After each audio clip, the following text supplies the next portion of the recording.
Hello, everybody, and welcome to our after church tea time today. I am joined by Andy and Nikki and Ganesha, and we're going to chat to you guys around the sermon that we've all just received from Laurentian and Alexandra on awakening through the dark night of the soul. And I think something that stands out for me through this process and through this sermon has just been the change of perspective that we probably do need as a result of experiencing quite intense things, but knowing that we chose the intensity for a shift and a change. And so I feel like that's been my key takeaway, is just that it was my choice, and so I can relax into my choice regardless of what it actually felt like. So I'm going to open it up to all of you, and yeah, let's just flow with the conversation. Thank you for sharing that. My main takeaway was about the light that comes in the end of the tunnel. And when it comes to the dark night of the soul, it's all about like accepting yourself and accepting that, as you said, Granville, as well, like you have made that choice, like consciously or subconsciously, it's your choice. And it's, since you are a divine being, the choice that you have made is divine and it's for your good. And the thing is that it's safe to relax in the journey and let the process of the dark night of the soul be easy for you, because obviously it's understandable that people tend to like struggle at the beginning because it's new.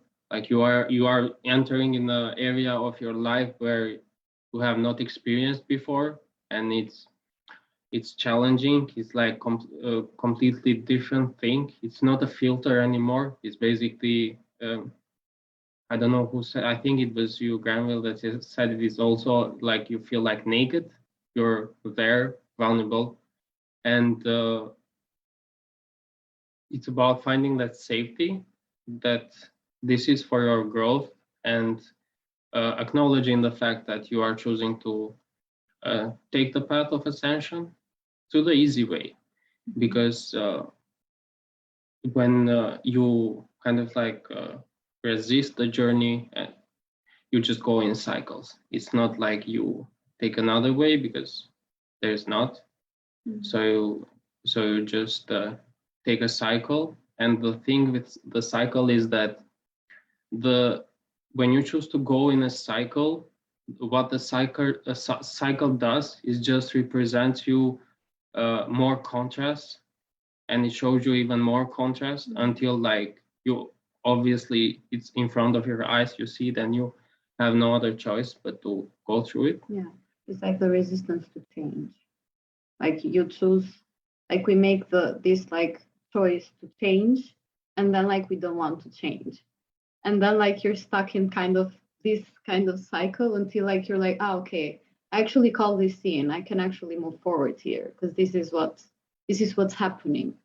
And yeah, like it's safe to go through that. It can be scary in a way that the fear is like the unknown part, but if you're equipped and you know what the dark night of the soul is, which was very great to have this big awareness of it from the sermon, like next time that it happens, you will know that, okay, even though I'm having like these very intense emotions and feelings, and I'm going through all these situations that look very dark, it's just for my purification. It's just like for my good. I call this in, I'm safe, and like I am mastered enough to go through it.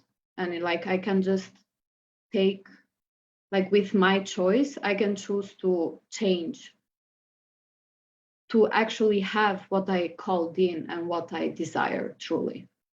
Yeah, and there are cases, in a lot of cases, people may feel like, oh, okay, I'm in a really messed up place of my life, and this is not me. I feel really bad. I feel like I feel not good enough, or whatever typical feeling that may come up.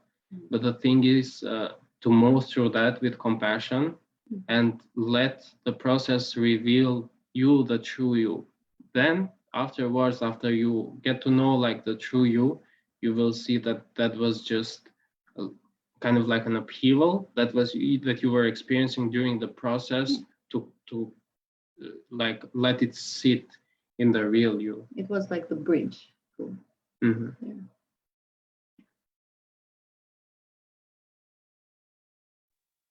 Yeah, I agree with everything that you guys said there.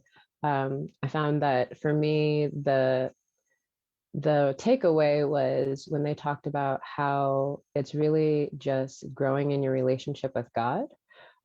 This last week, I personally moved through a dark night of the soul, and I had probably a few hours in, I was thinking like, what did I do wrong? What did I miss? Why is all of these insecurities coming up? Things that I thought I had already healed were coming to the surface.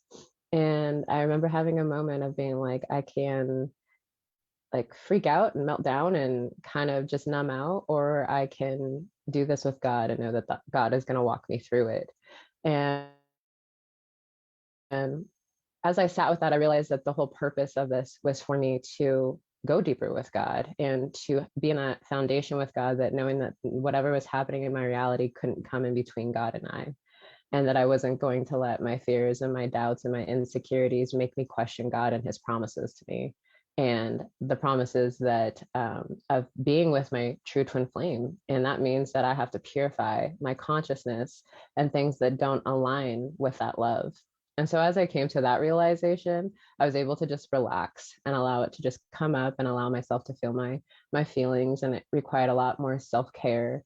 I found myself doing a lot of things that really just allowed me to love myself and to be with myself instead of trying to numb out or ignore these intense feelings that were coming up that really were super uncomfortable. But it was, once I was through it, it was just like, wow, like I'm more powerful than I thought I was. And I was absolutely able to move through that more gracefully than in the past. And so it was allowing me to really see my growth and to just really see how powerful your choice is, and that we have all the tools that we need to be able to move through that and to be able to get to the light at the end of the tunnel. Yeah, that's really cool. And I think one of the things that you touched on was just being graceful with yourself. I think sometimes we forget that we deserve all of that attention and love that we generally give to other people. We sometimes forget that we are the primary, almost recipient of it, and that's how it spills over. So yeah, and I think for me, this like the journey has been, as you said, those places where it just gets really intense and you're like, what is going on? And just the sense of allowing myself to let the process happen has been a big learning. And I think it's something that I probably grew up with, very much moving quickly through things and not quite paying attention. And then something like the cave of fear or the dark night of the soul happens, and it really, really causes you to pay attention, because you really actually at the point where it's like, what is it meaning? What is it doing? What is happening? But it really just stops you in your tracks, and you actually do have to pay attention. And I think it's the attention that allows us to learn the lesson faster and to move through the process faster. So it's definitely been a learning curve for me as well, in terms of just slowing down and paying attention to what's really happening.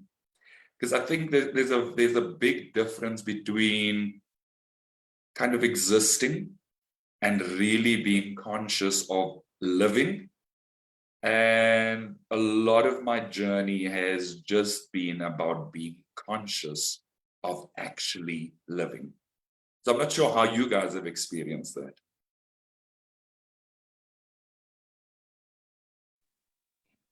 Yeah, I found that one of the things when you talk about being conscious and like present with yourself is when this dark night of the soul comes up, it's a lot of your deepest fears will come to the surface.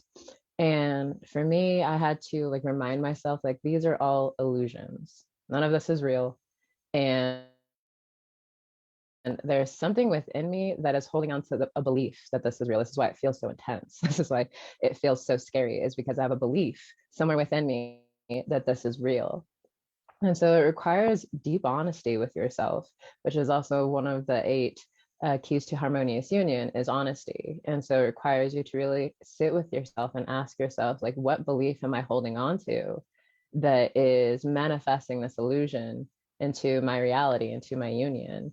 And it's actually a really beautiful thing if you think about it, to have this come up this way instead of having your twin flame mirror that to you. I'm sure it's not a lot of fun to have someone you absolutely love and adore mirror that upset back to you. And so it almost feels more compassionate to have it come up this way for you to heal and really ground your new belief in love and what is actually in alignment with love instead of holding on to this belief. So for me, it requires a deep level of honesty and to be really true with myself and to go within and sit with that place and make a new choice there and align with love, and then continue to persist in that choice until that's no longer showing up in my reality.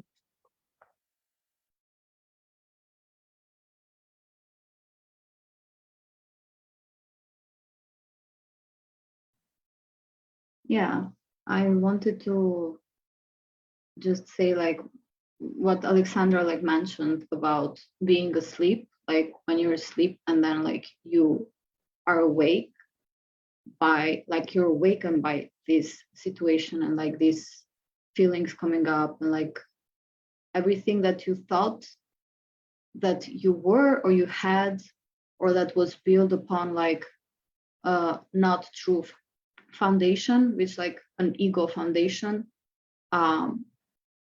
it's just gone. And like in that moment you like we really have to have like that faith in God, that God was the voice who was speaking to us all along, because nothing exists beside God. So it's not that we are harmed, we're not hurt, we're not, nothing has happened to us. It's just like the perception of what we think is happening and like the energy that we give to that actually we experience that emotions that come. And in the moment that we align those thoughts and those beliefs with the truth and we purify what the lies and what ego was saying to us, that's like where we see the end of the tunnel. And like we come to this awareness of, oh, actually I thought that I was listening, but actually I'm not. And you feel better. And yeah, like your relationship with God evolves and it goes like deeper. And that part of you that was suffering or that it had the experience of suffering, it's grounded in God's love and God's truth, and that's eternal. And yeah, that's beautiful. Yeah, for me, what I was thinking is that when I surrender control more and more and resistance to actually let myself be a part of the process and not let it be hard on me, I also like see more of the process.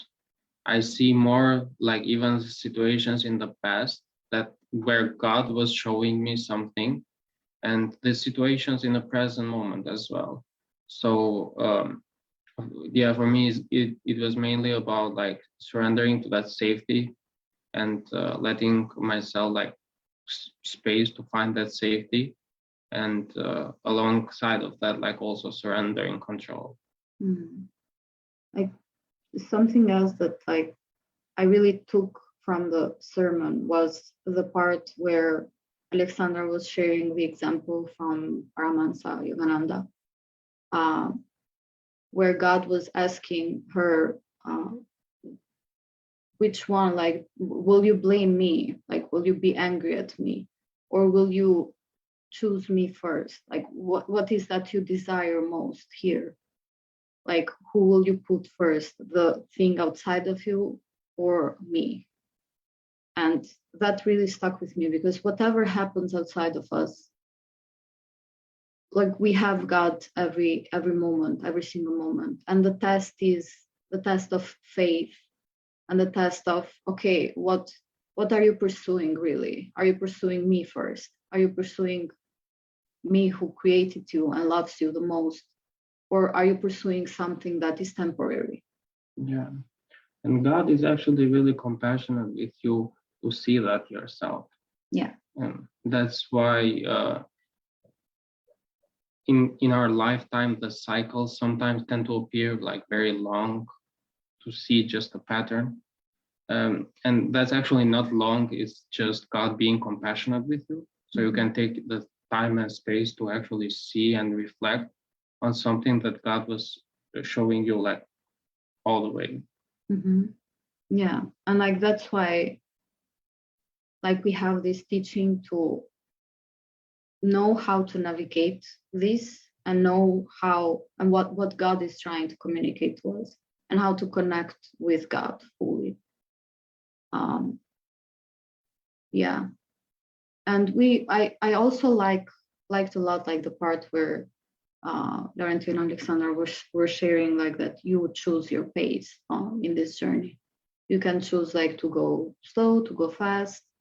Of course, that you have to be 100% there if you're choosing the fast pace, and, like, to face everything that will come up in a fast pace, and heal and be willing to look at that. And I've been, like, in the past, I've been, like, more into going in the fast way, but then I was like, that's not really compassionate for me at the moment. I have to recover. I have, like, I have to chill a bit. Yeah, I'm not there yet. Yeah, like, maybe, like, once I recover this, I will feel better and I will choose to go faster.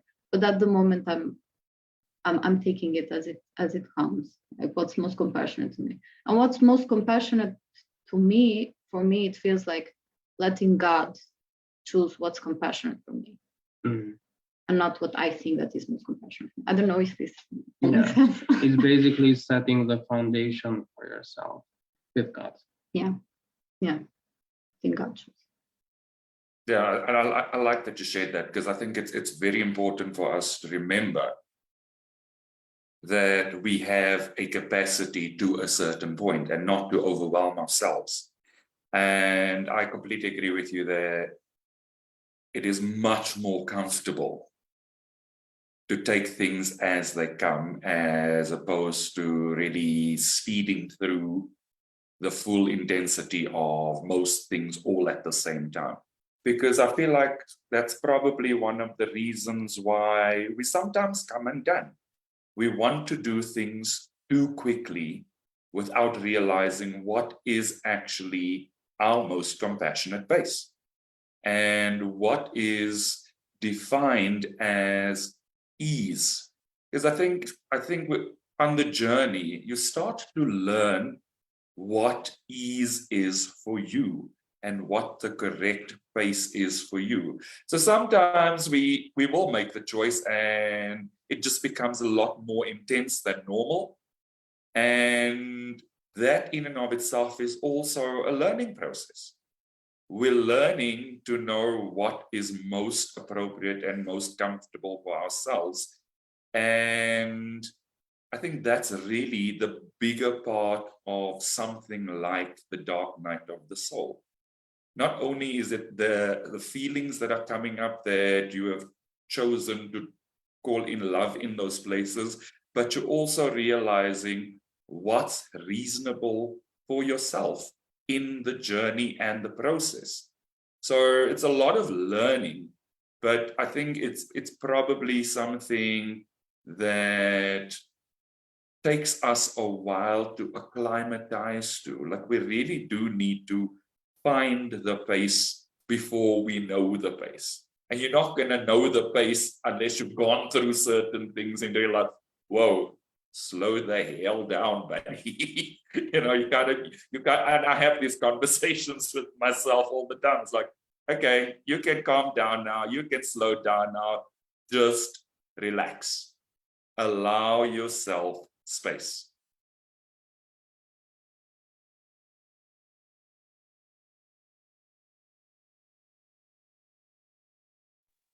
Yeah, I think that's been one of the more tougher parts of the journey. And Andy touched on this too, is like just releasing control and just relaxing into the journey and allowing things to unfold naturally.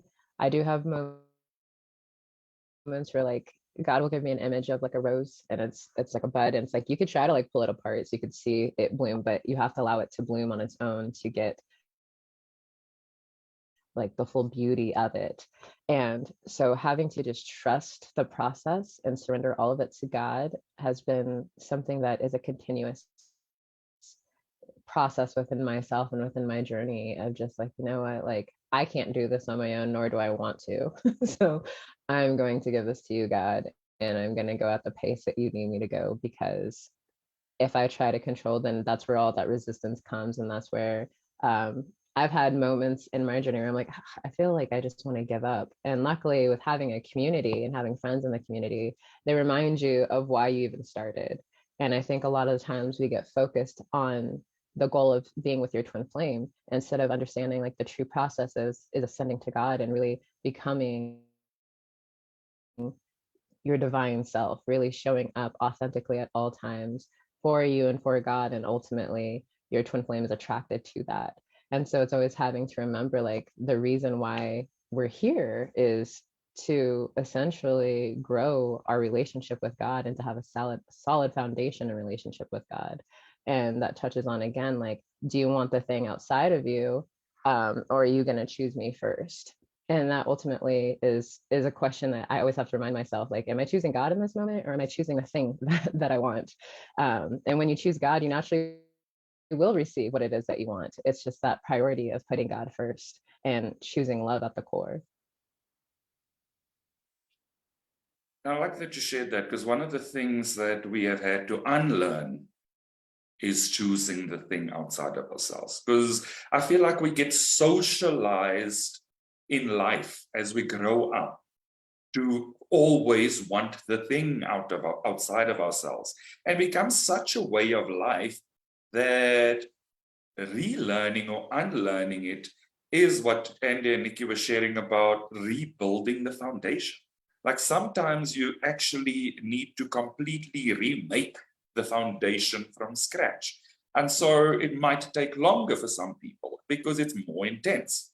And I think it's, something that you shared, Kanisha, around that there's support. There's support available.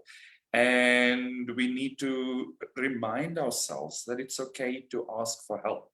It's okay to ask for support. And it's okay to admit that we need help. I think one of the things for me was I grew up very independently and having to be very independent from a very early age. So asking for help does not and did not come naturally for me. And just that in and of itself has been a significant learning curve. It's very much, and it almost feels like something's breaking apart in order for it to be rebuilt, because it was just natural for me not to ask for support because it wasn't there. So I just got accustomed to not wanting it or needing it. And when I did realize that I needed it, it's literally how this journey actually started.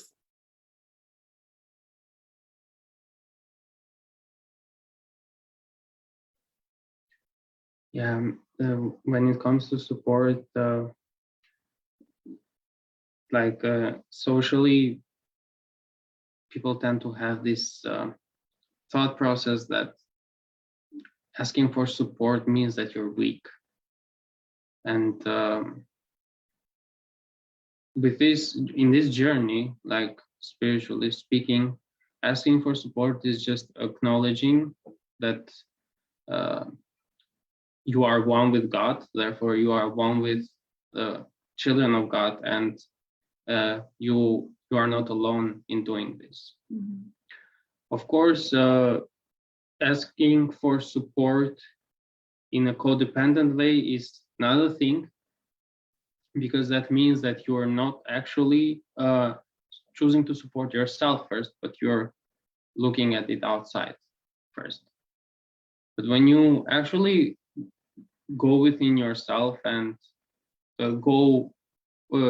have like acknowledge the relationship that you have first, which is your primary relationship, that is with God.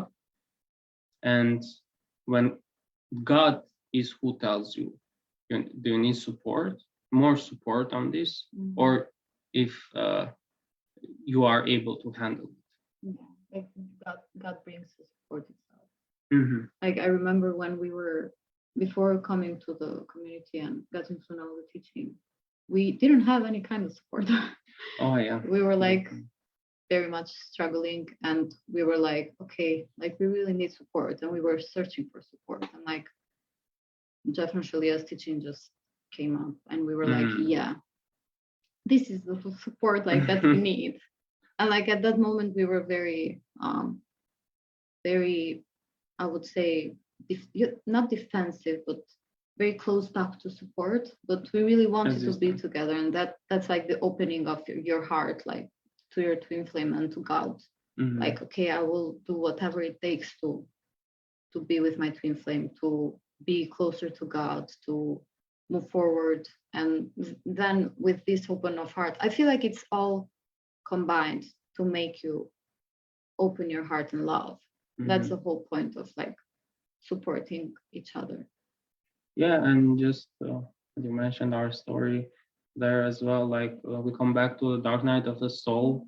Like before we found out about Jeff and Shaleia and his teachings, and after we found out, like that transitional process seemed very hard.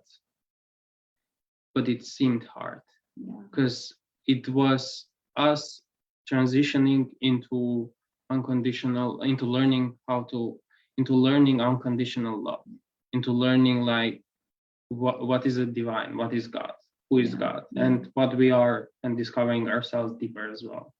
And like skipping into now, we can see that after surrendering to the process, it gets much easier. Mm-hmm. Of course, like you will have a lot of challenges, like this is a journey, but maybe they will not feel as intense as before. Because I remember like in that transitional dark night of the soul that we had, like we didn't know what the outcome would be.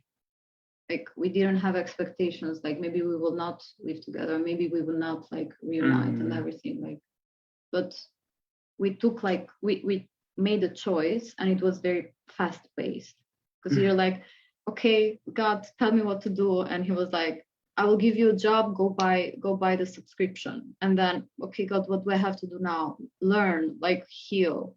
And then like we got together, and we got together again, and we got a house, and we started our like to live together.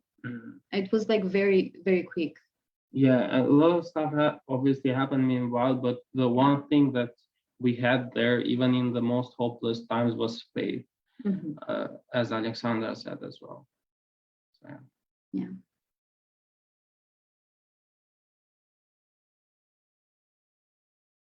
Yeah, that's cool. And I think it's a good thing that you brought that up, because I think one of the things that we tend to focus on is the test.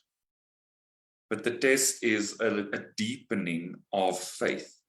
And as you said, it's kind of relearning your faith. It's learning to have a real relationship with God.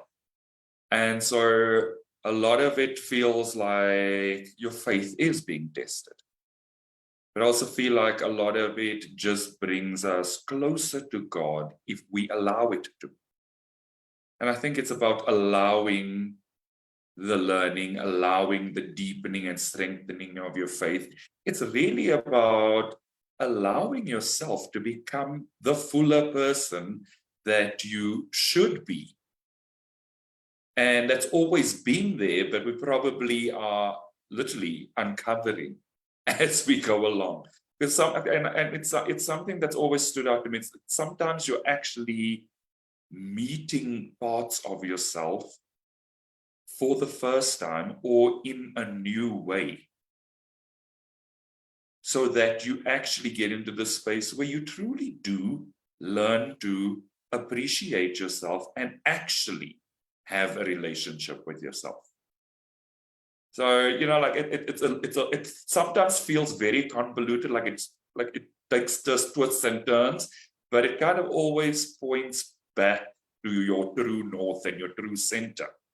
And I feel like that's really the greater part of what this journey has taught me. It's just rebuilding the foundation and actually really being true to myself, which is something that has been quite a deep lesson through this awakening process.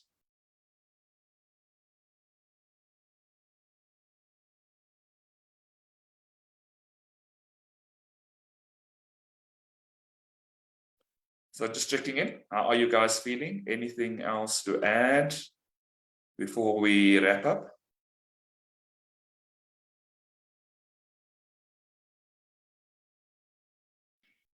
I just want to say that like this sermon was very helpful to ground and like have this feeling of stability that we are safe and that it's all God's plan, even like when it looks very shaky, very uncomfortable, very intense, very sad, very like whatever is purging out.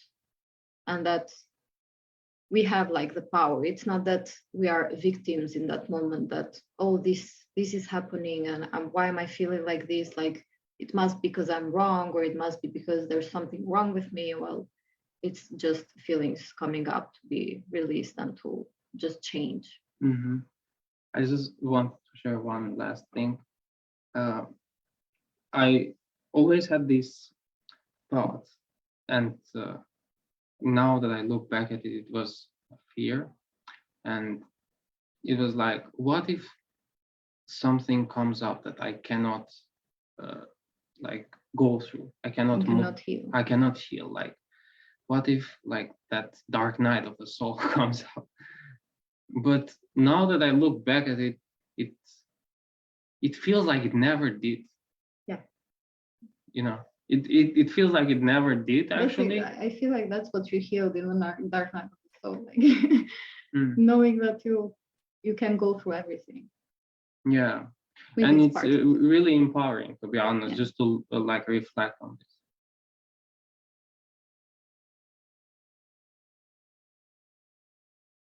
Cool. Thank you for sharing that. So yeah, guys, for me, it feels complete. I'm just making sure you are also feel complete, yeah? Perfect. So thank you for joining me today for After Church Tea Time. To everybody that has joined us, thank you. If you're watching this on our Facebook page, please feel free to also like and subscribe to our Church of Union YouTube channel, where you will find all our previous conversations, and we look forward to seeing all of you soon again. Thank you, everybody.